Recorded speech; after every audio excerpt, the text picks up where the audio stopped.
Fala galera, seja bem-vindo ao nosso Olho no Olho, hoje muito especial, claro, quando não é especial, né? Mas hoje é e vai se preparando aí para um programa bem longo, viu? Antes de tudo, se inscreva no nosso canal, curta as nossas transmissões, os nossos programas e esteja conosco. Olha, aqui em Brasília a gente tem uma forma de chamar os primeiros moradores de pioneiros, aqueles que desbravaram esse cerradão. E hoje a gente está com um cara aqui que é um pioneiro, que desbravou esse cerrado aqui, só que da forma automotiva, né? Amir Nasser, muito obrigado por receber a gente nessa sala extremamente vitoriosa, né? A sua recepção aqui da Amir Nasser Racing. Ganhou tudo que podia, onde competiu. E o começo no automobilismo foi desbravando mesmo, né? Foi por caminhos que ninguém tinha percorrido ainda, mas vocês tiveram essa coragem. Seja bem-vindo. Obrigado. É um prazer estar aqui com você e tudo, poder pelo menos contar um pouco, uma parte da nossa história, né? Sou filho de pioneiros, né? Meu pai veio para cá em 59 e acho que nós somos um dos pioneiros do automobilismo também. Vieram outros antes, desbravando, mas nós fomos por uns caminhos que ainda não tinham sido explorados, como a própria formação da equipe e aprender a lidar com isso, e formação de pilotos e tudo. E hoje vocês são dos times, né, aqui de Brasília, de forma geral, qualquer esporte que a gente pegar, dos mais antigos, né? São mais de 40 anos aí trabalhando. E como que foi esse começo, a paixão pelo automobilismo? Vamos começar por aí. O começo, acho que é o começo de qualquer coisa que você gosta na vida. Era 100% paixão, né? E só. O resto, conhecimento, qualquer referência era praticamente nula. A gente não tinha, como todo mundo, todo piloto brasileiro e tudo, inclusive os brasilienses, principalmente os brasilienses, a maioria, os que tiveram sucesso, foi esforço próprio do piloto, às vezes com apoio da família e tudo, mas todo mundo desbravando mesmo. E com a gente não foi diferente, né? E só paixão você não consegue ter sucesso. É importantíssimo ter a paixão, mas ela... Então, o começo foi muito difícil, muita cabeçada, muito aprendizado. E com o tempo nós fomos aprendendo tudo que era errado, tudo como não deveria ser feito. Mas, depois de mais de 10 anos de estrada, a gente começou a criar até o próprio método de como fazer automobilismo, como gerenciar uma equipe e, principalmente, uma coisa que nós focamos desde o início, e até pela dificuldade que eu tive quando eu fui piloto, que era a formação do piloto, a orientação do piloto. Então, todo mundo na equipe, todos eram treinados para orientar o piloto. Não importa se era o engenheiro, o mecânico, o motorista do caminhão, não importa em que nível que você estava na equipe.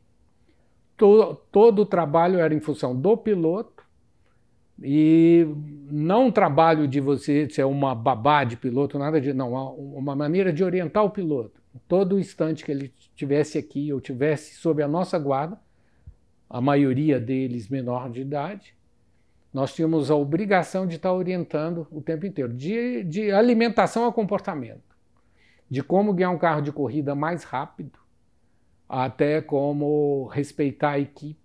Não importa a hierarquia de alguém na equipe, todos precisavam ser respeitados, porque é um time.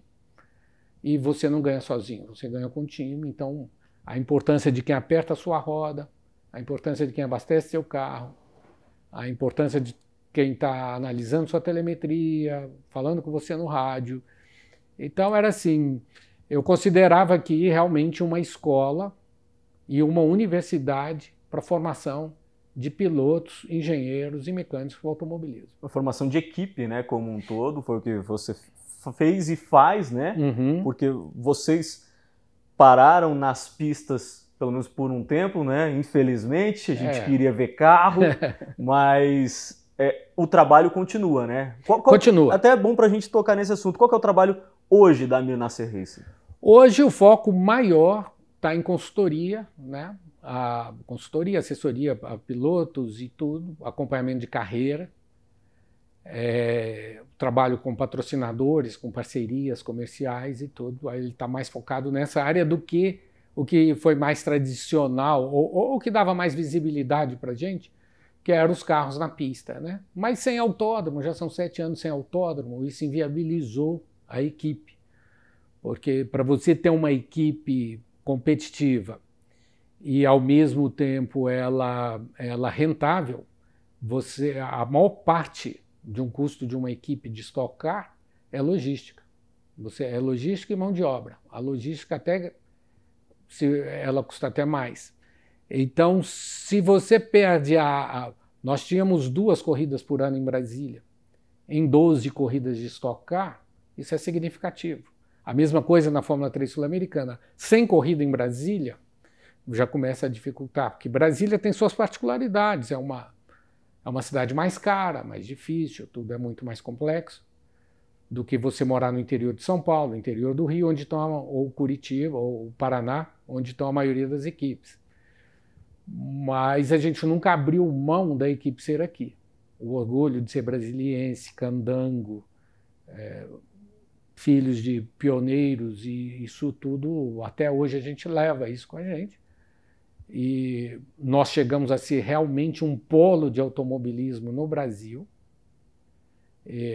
Apesar da equipe ser muito conhecida nacionalmente e internacionalmente, eu fazia questão de apoiar o regional aqui, porque eu acho que é aí que começa tudo. Não adianta você ter uma equipe internacional se você não tem um campeonato regional forte.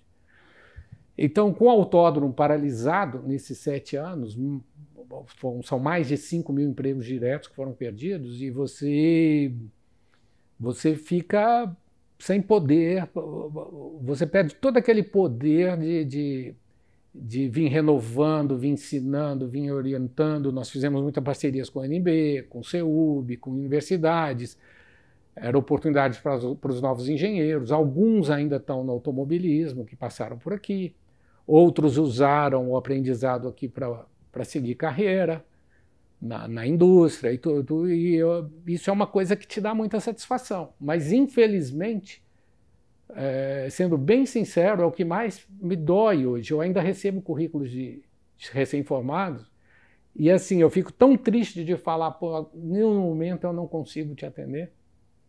E isso é muito ruim. Mas eu espero que alguns deles estejam escutando aí. Eu acho que vários deles vão ter histórias aí para contar. Pois é, e quanto a isso, nós estamos no Autódromo de Brasília, né? A Minácia Racing fica aqui.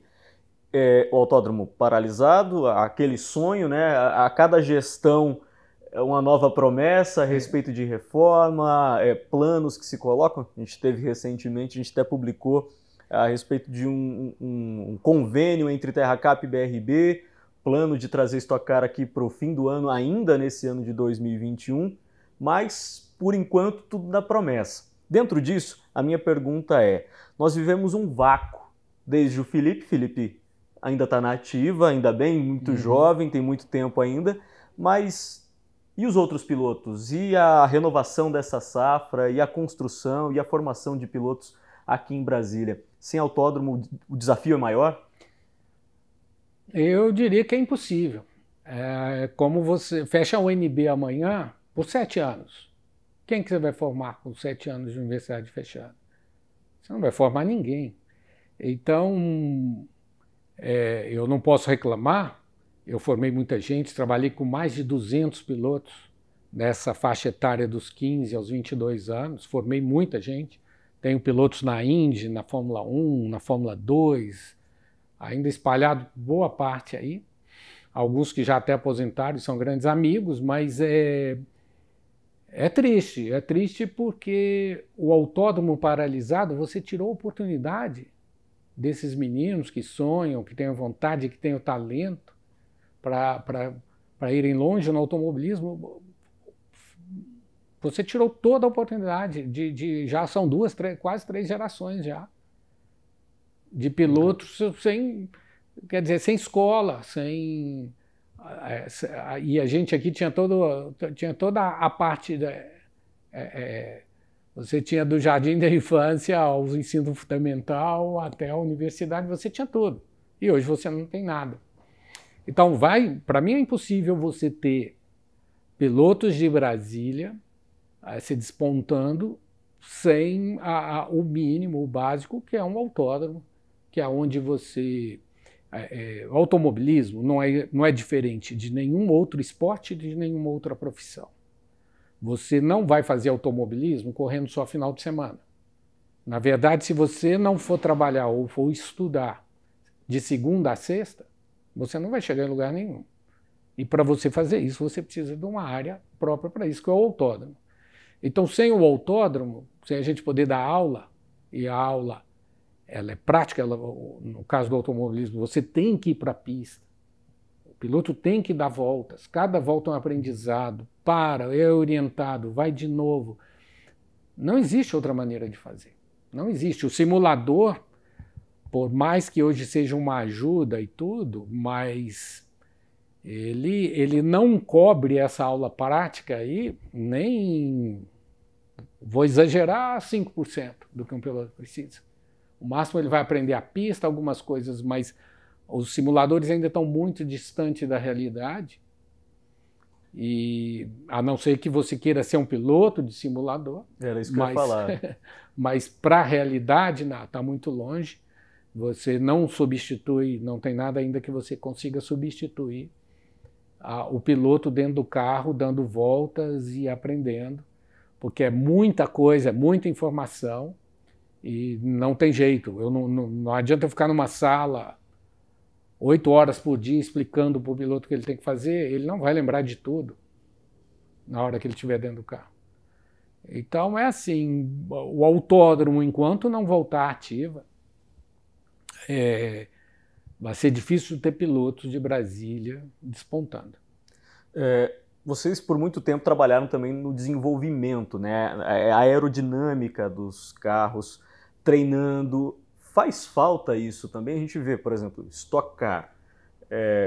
Temos corridas, mas não temos um desenvolvimento de tecnologia, as equipes não treinam, não podem treinar. Esse fato de não poder treinar acaba atrapalhando o desenvolvimento também? Muito, muito. A Stock Car é uma categoria para pilotos profissionais. Já estão formados e a preocupação deles já é outra. Eles já trabalham mais como um empresário, um executivo, um trabalhador que precisa ganhar o salário. E ele já investiu muito na carreira. Muitos deles já correram na Europa, nos Estados Unidos, foram adolescentes, fizeram tudo o que tinha que fazer e hoje estão colhendo frutos disso. São pilotos profissionais, formados e que já sabem tudo. E para mim isso é o maior patrimônio da Stock Car, é o nível dos pilotos. É um nível muito bom de pilotos. Então, esses pilotos já estão prontos, estão formados. Agora, como que você forma novos pilotos para a Stock Car? Precisa de autódromo, precisa treinar, né? Você não pode... Então, antes de chegar na Stock Car, o piloto tem que ir para categorias que ele possa treinar, que ele possa fazer hora de voo.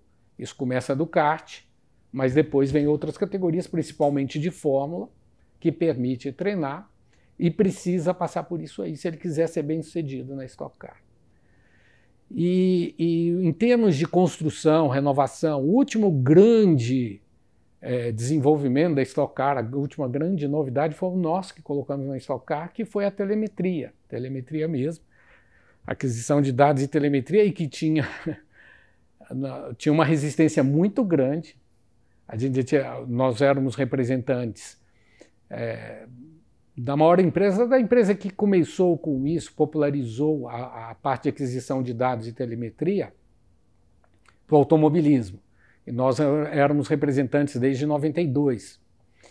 E já utilizávamos na Fórmula 3, na Fórmula Chevrolet, na Fórmula Ford, todas as categorias que tinham no Brasil já usavam, e no mundo também. Só que a Stock Car tinha uma resistência. E aí tinha os mitos que ia encarecer, que é isso, que é aquilo. Mas quando veio a Globo, e a Globo precisava dessas informações para jogar na televisão, juntos com a Globo, nós conseguimos convencer a categoria. Foi mais assim, o engraçado e a verdade, foi mais uma exigência da Globo para a melhoria do espetáculo do que uma aceitação pelas equipes. Mas o mais engraçado dessa história toda, o mais cômico disso tudo, é que 3 corridas depois, dos Giafones, que são os que fazem a preparação dos carros, dos motores e tudo, mas das equipes todas, nós tínhamos engenheiros, além dos da equipe, a gente deixava engenheiros para cuidar das equipes, tinha engenheiros que ficavam dando assistência para as equipes e um engenheiro também exclusivo para a Globo. Mas foi uma unanimidade, todos falaram, como é que a gente correu até hoje sem isso? Porque, palavra dos Giafones, mais de 90% da reclamação de motor desapareceu, porque todo mundo sabia o que estava acontecendo. Então, ao invés de você ficar reclamando, trocando motor, trocando peça, você ia no problema. Porque a aquisição de dados, o monitoramento do carro, ele te diz, eu estou falando aqui, desculpa, como se fosse para um leigo, mas ele te diz mais ou menos os scanners que você passa hoje nos carros, e ele fala qual sensor que está com defeito e tudo. Isso a gente já fazia, e quando eu falo telemetria, em 92 e 93 nós realmente utilizamos telemetria. Nós recebíamos via rádio os dados no box, aí a FIA proibiu usar na Fórmula 3. Nós fomos a única equipe do mundo a utilizar a telemetria. Então você imagina, quando nós chegamos na Stock Car em 2004, 2005, a gente já utilizava isso há muito tempo, e era difícil, você tinha que trabalhar de uma maneira empírica, toda hora você tinha que tentar de tudo, ia trocando peça por peça, porque você não podia monitorar o que você tinha. E quando a gente instalou o sistema, mudou a Stock Car, mudou em tudo, até o desempenho das equipes ficarem mais equilibrado. E que eu me lembre, depois disso, isso foi a última grande novidade da Stock Car. Eu acho que está precisando de uma atualização dos carros e tudo, já tem coisa muito boa aí no mundo. Não dá para ficar só calçado no nível dos pilotos, que é muito bom. Eu acho que esses pilotos estão merecendo já um equipamento melhor. E para a gente, a cada vez que a Stock Car foi podando essa coisa de você fazer o próprio carro, as próprias peças e tudo, isso foi causando um desinteresse da nossa parte, porque nós sempre fomos de criar, de dar soluções, de fazer. Então, era tanto conhecimento, tanto equipamento, tanta gente experiente, e eu não conseguia mais motivar esses engenheiros, já que eles estavam presos a um regulamento que, mesmo eles sabendo onde poderia ser melhor, onde poderia ter um resultado melhor, muitas vezes para a equipe, muitas vezes até para a categoria, e aí fica essa parte do entusiasmo, fica difícil você motivar as pessoas sem um grande desafio. Ainda mais uma equipe competitiva, como nós sempre fomos, né, que vitória era fundamental. Você não existe em automobilismo se você não estiver vencendo. Não adianta. Pode ser piloto, pode ser equipe, você não vai conseguir existir. Então, quando você foca na vitória e trabalha para isso, é uma dedicação muito forte, muito grande, e você tira tudo do time todo. E você falou aqui sobre a F3, né? E extremamente vitorioso, muitas histórias de Fórmula 3. Foi realmente um marco na equipe, a F3? Ah, foi. A Fórmula 3, ela proporcionou a nossa internacionalização, principalmente no conhecimento, que é uma coisa que eu sempre bati forte. O Brasil, a América do Sul ficou um período muito grande sem poder importar equipamentos, todo tipo de equipamento, carros, motos, equipamentos industriais e tudo. Era uma proteção que tinha os países sul-americanos e tudo. E com a Fórmula 3 sul-americana, foi o retorno do equipamento que estava sendo utilizado lá fora. Foi a primeira vez que a gente teve na América do Sul o mesmo equipamento que se usava na Europa, Japão e Estados Unidos. A importância disso era o seguinte, os pilotos saíam daqui já, porque até então a gente só corria com carro tubular, não tinha carro de carbono, então era uma diferença muito grande para o equipamento quando ia para lá. A mesma coisa acontecia no kart. Os pilotos aqui, os nossos bons pilotos de kart chegavam, iam para a Europa, era tudo diferente, os pneus tinham mais aderência e levavam um tempo para se adaptar. E às vezes não tinha esse tempo, né? Porque tempo também em automobilismo é dinheiro e tudo. Então, com a Fórmula 3, a gente tinha o mesmo carro, o mesmo equipamento, o mesmo motor, o mesmo câmbio, a mesma coisa que tinha na Europa, Estados Unidos, Japão e aonde o automobilismo era desenvolvido. Com isso, a gente conseguiu trazer esses equipamentos de aquisição de dados e nesse ponto, nesse aspecto, nós fomos vanguarda, porque quando eu fui atrás desse tipo de equipamento, foi me oferecido a representação para a América do Sul. E eu topei. Com isso, eu não sabia, não tinha certeza ainda, eu queria o equipamento, mas eu falei, tá bom, eu vendo para vocês lá. Só que eu ganhei muito mais que isso, muito mais, que foi, como era o começo da empresa, da PI Research, que foi financiada pelo Roger Penske, pela Penske, e que nos anos 90 toda a equipe de Fórmula 1 tinha pelo menos algum equipamento da PI, de sensores até a telemetria toda, telemetria de micro-ondas da Williams, foi a PI que desenvolveu, simulador, foi a PI que desenvolveu. Então o que aconteceu? Como era novidade, todos nós que éramos representantes, e todos nós tínhamos equipes, o representante da Austrália, o representante de cada país da Europa, na Europa eles tinham para o país, o americano, o sul-americano e tudo, todos nós opinávamos, eles ficavam perguntando o que vocês precisam para analisar. Porque a PI foi criada por um professor de Cambridge, com alguns alunos, poucos alunos, muito bons, e eles trabalhavam no software, mas eles precisavam saber o que o automobilismo precisa saber.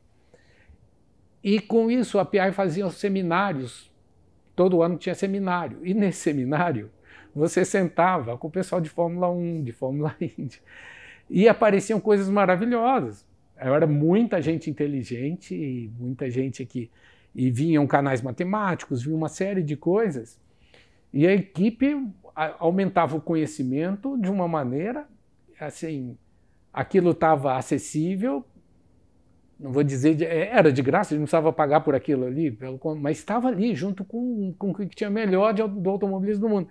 Então, os engenheiros daquela época, todos aprenderam muito, todos tiveram uma vida assim, de sucesso no automobilismo, e era impressionante o nosso nível de conhecimento em relação a todo mundo. Eu só fui ver o trabalho que nós fazíamos nos anos 90, que começou em 92, 93, e que foi uma imposição minha, que eu queria fazer todo o trabalho do acerto do carro, do ajuste do carro, orientação do piloto, do lado de fora. Porque até então eu sentava no carro, andava, acertava, os pilotos vinham. E eu me recusei, tive até uma briga com meu irmão por causa disso. E nós conseguimos fazer isso. Eu só fui ver algo parecido, e eu não estou exagerando, já em 2008, 2009, 2010, na Europa, nas equipes de Fórmula 3, as de BMW nem tinham nada parecido, nem de Renault. Fórmula 3 eu comecei a ver coisas parecidas já na Fórmula 3, mas era coisa que a gente já fazia há mais de 10 anos aqui. Inclusive, nos anos 90, eu recebia muito piloto da Europa na pré-temporada, que lá era inverno, e para eles ganharem quilometragem e ter essa orientação. E eles chegavam lá e falavam, não, mas lá eles me explicam tudo, como é que faz. E aí o John Wolff, que depois teve até uma equipe de Fórmula 1 e tudo, ele começou a me mandar os pilotos. Todo ano ele me mandava piloto para cá. Porque os pilotos chegavam lá muito bem preparados, mas isso foi um método próprio, foi criação, isso eu me orgulho de falar, porque isso a gente não aprendeu com ninguém, isso foi a filosofia da equipe desde o início, que era orientar o piloto, tirar do piloto, não importa o nível de talento, de dedicação, tirar o máximo dele, passar o máximo de informação, e acabou que a gente conseguiu desenvolver um... Olha, para ser sincero, já vi coisa já parecida, mas é mais individual, não é de uma equipe que quer orientar o piloto. A maioria das equipes ainda trabalha assim. As informações estão aí, os dados são ele que se vira. Está vendo o piloto fazer a coisa errada e não fala. Principalmente na Fórmula 1. E Amir, na F3, muitos nomes saíram daqui, né? O Elinho, digamos assim, seja um dos principais nomes. Lógico, corria lá em São Paulo, já vinha já com uma certa experiência, mas aqui vocês tiveram boas histórias, né? Até más histórias também, como a do Fernando Crosseri, né? O Elinho ainda, ele tinha um ano de Fórmula Chevrolet, estava no primeiro ano de Fórmula 3 quando ele veio para cá, ele tinha 16 anos para 17. O Elinho foi um piloto que ajudou muito nesse começo, porque ele tinha uma técnica diferente de guiar. E aí que a gente começou foi o primeiro piloto que chegou com essa diferença e a gente aprendeu muito com ele. E ele tinha uma característica que era dos carros de corrida atuais, e até hoje é assim, de carregar muita velocidade dentro da curva, que é uma coisa muito difícil. E ele que apontou isso, nós conseguimos ver isso nos dados e vimos que era mais eficiente, mas era muito difícil, a técnica era muito difícil, porque você carregava muita velocidade e se desse errado você ia bater, porque não dava tempo de corrigir. E também o ajuste do carro era diferente para aceitar esse tipo de condução, de como você guiava o carro. E nisso o Elinho foi muito importante, ele deu um caminho muito bom, que foi uma técnica que a gente usa até hoje para orientar os pilotos e que é super atual. E aí você tem todo o comprometimento dos pneus dianteiros, a traseira não pode ser muito solta na entrada da curva, tem uma série de... Então foi bom, mas o Elinho não sabia disso. Era um dom natural, era uma coisa que ele fazia por instinto. Ele também não sabia disso. Ele tinha 1 ano e meio de automobilismo, porque ele tinha saído do kart. Mas era um piloto já de uma dedicação, de um foco, de um talento e de uma velocidade impressionante. E foi muito bom trabalhar com ele, porque quando você trabalha com um piloto que leva tão a sério quanto você ou quanto a equipe, isso flui de uma maneira... Isso é uma coisa muito importante para piloto. Respeitar e trabalhar tanto quanto a equipe. Piloto, por mais talentoso que seja, se ele despreza essa parte, se ele não dá esse valor, se ele não mostra esse comprometimento com horários, respeitos e tudo, esse piloto não vai ter o respeito da equipe, não vai ter aquela dedicação que não é o dinheiro que faz, não é o resultado que faz, é aquela coisa de respeito mesmo. Poxa, esse cara na gestão da pessoa, né? A gestão das pessoas ali que envolvem a equipe, né? Então o Elinho sempre foi campeão nisso aí, mas aí eu trabalhei com muita gente nesse nível também, muita gente que se dedicava. É que falar nome é complicado, né? Tem muito nome. É muita gente, eu estou te falando, são mais de 200 pilotos e a maioria deles são grandes amigos, tem alguns que eu fico muito tempo sem ver e tudo, mas assim, foi muito bom. Eu acho que nós ensinamos muito e nós aprendemos muito, muito com eles, porque eles traziam coisas diferentes, eles faziam coisas diferentes e é uma coisa engraçada. Por melhor que o piloto fosse, o Hélio Castro Neves tinha piloto que chegava a tomar 2 segundos, que é um absurdo, mas uma curva o piloto era mais rápido que o Hélio Castro Neves. Aí você fala, pô, todo mundo tem alguma coisa para te ensinar, né? Aí Elinho, vem cá que esse cara aqui, ó, pô, mas tá tomando 2 segundos, mas ele aqui é mais rápido que você. Olha o que ele está fazendo. Então, isso é muito bacana quando você trabalha com muita gente e quando você tem o equipamento certo e as pessoas certas para acumular essa informação, para digerir essa informação e para transformar isso em orientação. Amir, fala um pouquinho do Amir Piloto. Como que foi o Amir Piloto? Amir Piloto foi complicado, foi Foi muito difícil. Eu não sabia nada de automobilismo, não sabia nada de pilotagem e não tinha quem ensinasse, não tinha quem ir lá e orientasse. Então, eu considero, foi uma carreira mediana, foi uma coisa...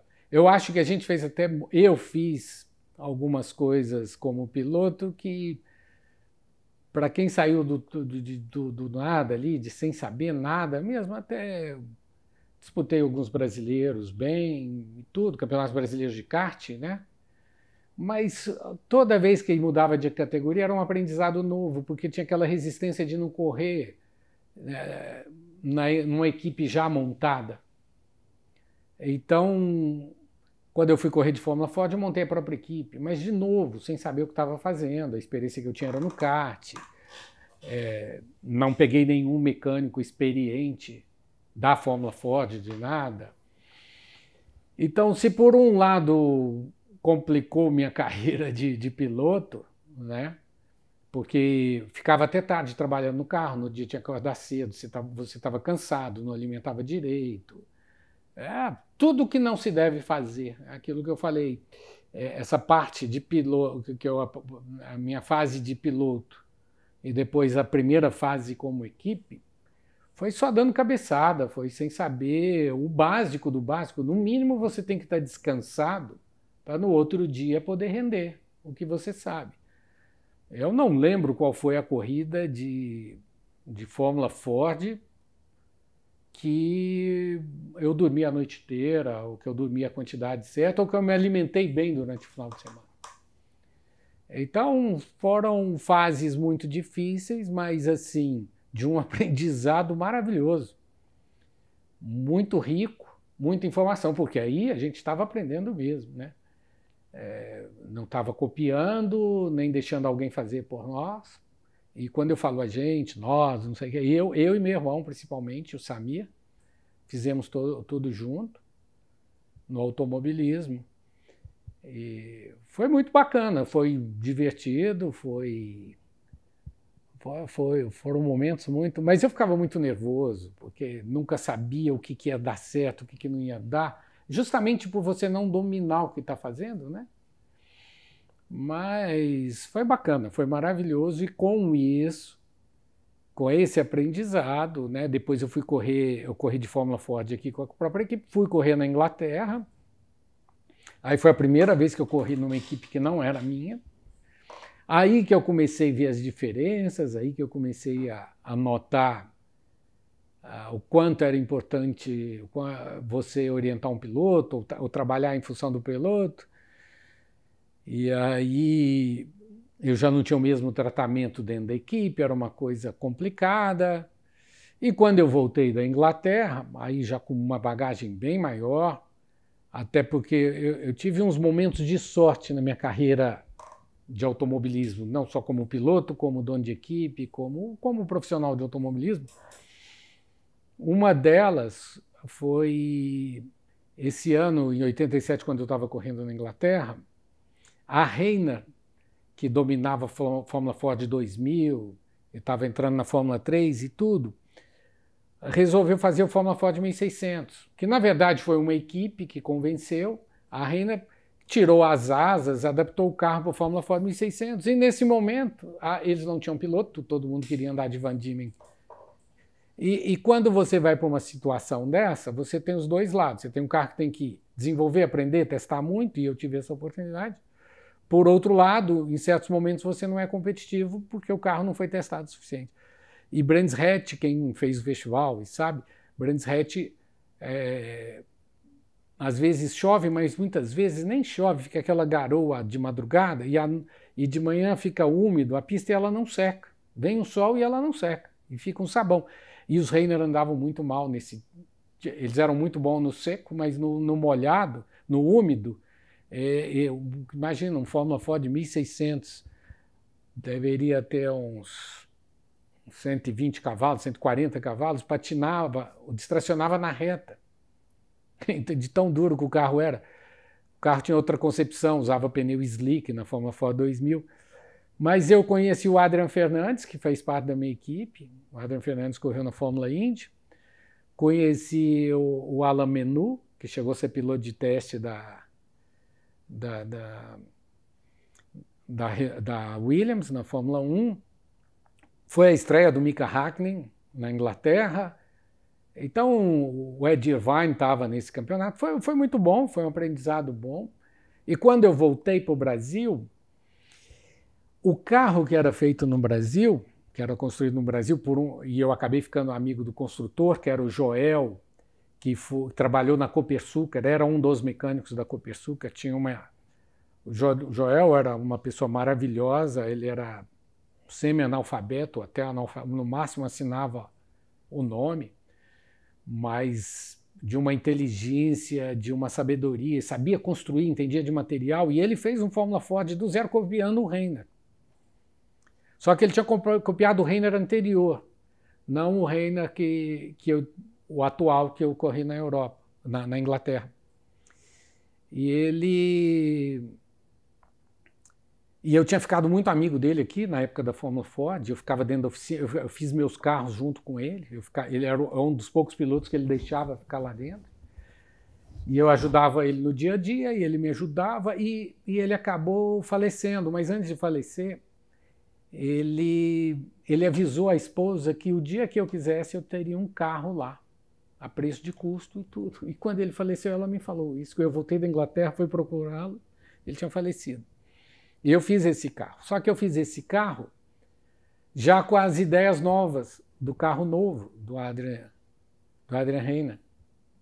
E aí, a primeira corrida desse carro, o campeonato já tinha começado, eu tinha voltado da Europa no meio do ano, foi em São Paulo, eu não esqueço disso.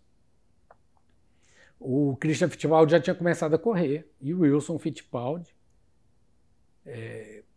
uma experiência incrível com construção de carro na Fórmula 1 e tudo. O cara que, para mim, se não uma pessoa mais importante do nosso automobilismo, tem que estar pelo menos entre as três. Esse sim abriu porta para todo mundo. E o Wilson vinha passando, foi a primeira vez do carro, o carro estava sem gasolina, ele passou, voltou. De quem que é esse carro? Eu falei, é meu, você que fez. Eu posso mostrar para uma pessoa. Aí ele foi lá buscar o Darcy, que também era outro mecânico que trabalhou na Copersucar, e o Ricardo Dívila, que também que tinha ajudado ele ali, dando uns toques, que eles tinham modificado o Fórmula Ford deles também, do Christian. Aí ele virou, você está vendo isso aqui? Isso aqui é um carro de quem entende muito de automobilismo, de carro, de construção e tudo. Ouvi isso do cara. Pô, eu virei um balão, né? Eu falei, pô, Wilson Fittipaldi falando um negócio desse. E foi muito bacana. E aí eu criei uma amizade com o Wilson que eu não tinha antes. E conhecia o Christian, o Wilson desde o kart, né? O Christian correndo de kart, o Rubinho correndo de kart. Mas não assim, e o que chamou a atenção do Wilson, e chamou a atenção dele, porque ele entende. Então foi muito bacana, ele me pediu para deixar mostrar o carro. É uma coisa que você não deve fazer, mas eu deixei, eu fiquei tão... E eu vendi o carro ali mesmo. Só que eu corri ainda 6 corridas do ano e entreguei no final do ano, porque eu recebi tanta oferta e o Wilson foi abrir a boca. E todo mundo, e daí em diante os carros de Fórmula Ford vinham com aquelas modificações que a gente fez. Mas isso foi um primeiro momento que eu falei, pô, agora eu estou aprendendo alguma coisa, né? Se viu, né, apanhar tanto, sofrer tanto, está começando. E eu vendi esse carro, a ideia não era correr de Fórmula Ford, eu fiz para poder comprar o Fórmula 3 e consegui, vendi o carro, comprei Fórmula 3. Aí eu fui começar a correr de Fórmula 3, comecei a correr de Fórmula 3, veio o plano Collor lá. Aí é a hora que eu paro de correr. Mas assim, foi uma experiência rica, foi uma experiência boa. Já estava, quando eu parei de correr, eu já estava com 27, 28 anos, então não dava mais para ter ambição em uma carreira internacional, era mais complicado. Aí ficar no Brasil, ou na Fórmula 3, ou a Stock Car ainda era muito amadora ainda, muito artesanal, era uma coisa assim, muito distante ainda tecnicamente, não me atraía, né? Era uma categoria forte que tinha no Brasil. E aí eu resolvi, falei, vou parar, não aguento mais esse sofrimento, todo ano atrás de patrocínio, todo ano fazendo, aí vem um plano desse, arrebenta tudo, vem. Eu não aguentava mais sofrer. E o que faz com tudo isso, né? E aí ficamos naquela dúvida. Vamos começar a fazer para outros pilotos, né? Já tinha piloto procurando. Aí nós começamos a fazer para outros pilotos, a coisa foi dando certo. Aí eu peguei tudo que eu sabia que não podia ser feito e comecei a orientar esses pilotos. E vim melhorando esse trabalho de orientação e vim conseguindo bons resultados com esses pilotos. Eu acho que o primeiro que mostrou bem assim foi o Constantino Júnior. Ele fez a Fórmula Ford com a gente. E eu já tinha o carro de Fórmula 3. E aí ele fez, naquele ano da Fórmula Ford, ele ainda fez a última corrida de Fórmula 3 em Punta del Este, para ele se adaptar um pouco, e no ano seguinte nós fizemos o campeonato todo. Foi o nosso primeiro ano na Fórmula 3 sul-americana.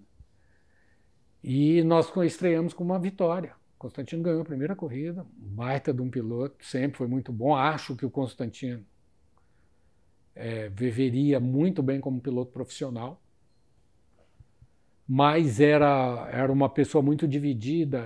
Ele já com 22 anos, 23 anos, já tinha assumido muita coisa nas empresas do pai, era uma pessoa importante nas empresas, estava acostumado a negociar, a lidar com o ministro, a executivos e tudo, e tinha duas paixões, né? O lado dele de empresário e o lado dele piloto, que sem dúvida é um talento fora da média. E nós quase vencemos o primeiro ano, de verdade, na Fórmula 3 sul-americana, porque eu, como piloto, não consegui correr o campeonato todo, porque veio o plano, eu montei tudo e não consegui. E com o Constantino a gente conseguiu. Ganhou a primeira prova, vinha bem, teve altos e baixos, porque era muito inexperiente, acabou sendo vice-campeão, mas ganhou o mesmo tanto de corrida, ou ganhou mais corrida que o campeão daquele ano, e foi para a Europa. Porque ele não tinha muito tempo, ele precisava tentar fazer uma carreira muito rápida, porque senão esse lado empresário, esse lado... E aí ele foi correr de 3.000 na Europa, teve seus... Ali faltava um pouco mais de experiência para ele, tudo. E eu não podia acompanhá-lo lá, não podia dar uma orientação, e tudo. Foi um ano muito difícil para ele, mas eu continuei com o trabalho aqui, aí vieram outros pilotos, aí veio o Tarso Marques, outro super talento. E aí com o Tarso eu fui descobrindo umas coisas difíceis em automobilismo, que é lidar com a família e com os pais. O pai do Tarso, Paulo de Tarso, meu amigo, é uma pessoa com muita experiência em automobilismo, muito competitivo, vencedor, um cara vencedor, venceu muito na Stock Car, tinha uma boa equipe de Stock Car e Chevrolet, mas o Paulo interferia muito, cobrava muito do Tarso, então interferiu muito, atrapalhou. Anos depois, na Stock Car, uma vez a gente sentou para conversar, ele reconheceu que devia ter largado mais o Tarso comigo. Eu falei, pô, eu também poderia ter agido melhor com você, porque aí começou um outro trabalho, que não era só dar um carro bom, não era só orientar o piloto, guiar o carro mais rápido, não era só vencer corrida. Eu descobri que para eu conseguir fazer esse trabalho, eu precisava cuidar do pai, da mãe, às vezes do irmão, da irmã, para que meu piloto chegasse com a cabeça. Eu vi cenas dentro do box, assim, pai e filho brigando, de jogar capacete um no outro, cenas, todo tipo de cena. Eu tive pais que a culpa era da equipe, a equipe tinha errado, o piloto perdia a corrida por um erro da equipe, ele jogava a culpa no filho. Não, mas não foi. Não, foi ele, sim, porque se ele. Aí ele vinha com. Então tinha de tudo, eu descobri, opa, não adianta tratar só o piloto. Você tem que trabalhar a família também, você tem. Porque no começo você radicaliza, ó, não quero pai de piloto aqui, não quero você aqui. Teve um pai de piloto que eu proibi, não era só de entrar no box, ele não podia estar no autódromo. Porque eu não conseguia fazer o trabalho e o piloto era muito bom. e aquilo atrapalhando. Aí até que eu cheguei à conclusão que aquele radicalismo também não resolvia. Então são várias fases que você vai aprendendo, porque automobilismo é o seguinte, eu comecei mais ou menos uma fase que pai nenhum queria para filho. Eu já peguei uma fase mais segura, mas ainda tinha disso, pô, eu vou pôr meu filho aí, vai se machucar, vai ficar aleijado, vai morrer. Não era uma coisa. Depois veio uma fase mais segura e tudo, que aí vinham os pais que queriam ter corrido na época, aí deram essa oportunidade para o filho. Alguns, igual Hélio Stefani, que cara maravilhoso. Não interferia, só queria saber se estava tudo bem, está tudo bem, então... E não atrapalhava, não importa a maneira que eu me referia ao filho dele, às vezes de uma maneira dura, ele não alterava. Não achava ruim, não achava bom, estava tudo bem. Era aquele trabalho que ele tinha contratado para a gente fazer e estava sendo feito. Então teve casos muito bacanas, como o Reginaldo Pisonia, o Haroldo Meira, o Hélio Castro Neves pai, o Helião, o Mário Hellmeister, uma pessoa maravilhosa também. Nós tivemos muita gente bacana, ficamos amigos desse pessoal todo. Isso tanto aqui quanto fora, né? Que você também vocês tiveram experiências com o Lando Norris, com o Carlos Sainz. Não, lá fora é engraçado que quando eu fui para fora com o Felipe, eu sempre tive essa coisa de estar do lado do piloto, de orientar, fazer o melhor piloto, não importa se ele é meu concorrente ou não, eu não conseguia, eu acho que é o mesmo sentimento de um professor, eu sou formado em matemática, não cheguei a lecionar, mas eu fiz estágio lecionando, eu acho que é o mesmo carinho que o professor tem com o aluno, que ele não vai abandonar o aluno, que ele, se o aluno tiver em dificuldade, ele vai lá, e eu tinha isso. E quando eu fui com o Felipe para a Europa, a equipe tinha outros 2 pilotos da idade dele. 2 garotos, um Daniel João Cadella, que é sobrinho do Luiz Pérez Sala, que foi piloto de Fórmula 1 e foi dono de equipe de Fórmula 1, a Espanha. E do lado do pai, isso do lado da mãe, do lado do pai, o pai e o avô tinham sido pilotos na Espanha, os João Cadella são famosos na Espanha no automobilismo. E eu ajudava muito o Dani. Ajudava porque era assim, era natural. E ele era piloto Red Bull e o Felipe não era. E a Red Bull massacrava. Eu já tinha sido Red Bull no Brasil, eu sabia como a Red Bull trabalhava. Então nós ajudamos muito ele e somos super amigos até hoje. E através do Pérez Salas eu conheci o Berger veio tentar me convencer de que o Felipe tinha que entrar no programa da Red Bull, a pedido do Marco. Aí isso aí é uma outra história. Mas tinha um outro piloto muito inexperiente, um menino novinho e tudo, e eu também ajudei muito esse menino. E aí assim foi, toda a carreira. Aí quando o Felipe foi correr de Fórmula 3, tinha o Carlos Huertas, que por coincidência tinha feito um trabalho, um colombiano, que correu de kart no Brasil, fala bem português. Também uma família maravilhosa, a mãe muito presente. A mãe é uma pessoa que se dedicou tanto ao filho em automobilismo que ela hoje é um desperdício. Ela é uma das pessoas dessas que podiam estar orientando o piloto, trabalhando na parte de gerenciamento de carreira e tudo. E eles tinham feito um trabalho longo comigo aqui, passaram meses aqui se preparando para correr na Inglaterra, porque tinham sido recomendados lá fora para que fizesse esse trabalho comigo. E depois eles estavam na mesma equipe que o Felipe.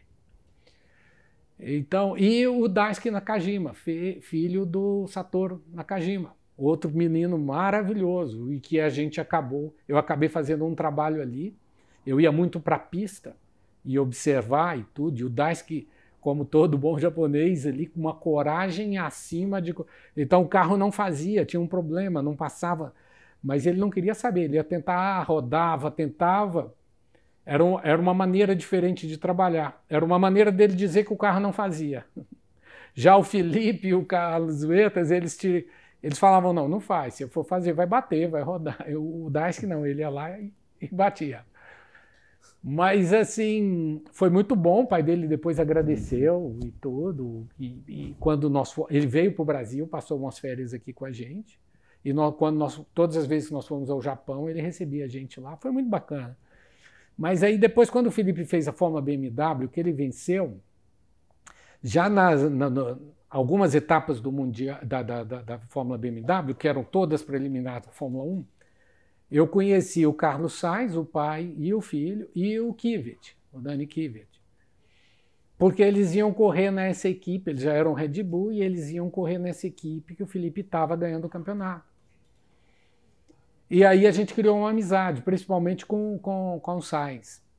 E foi muito bom, e ao ponto de a gente sempre trocar ideia, e o Sainz sempre me consultar o que ele faria, qual equipe ia andar, qual a categoria.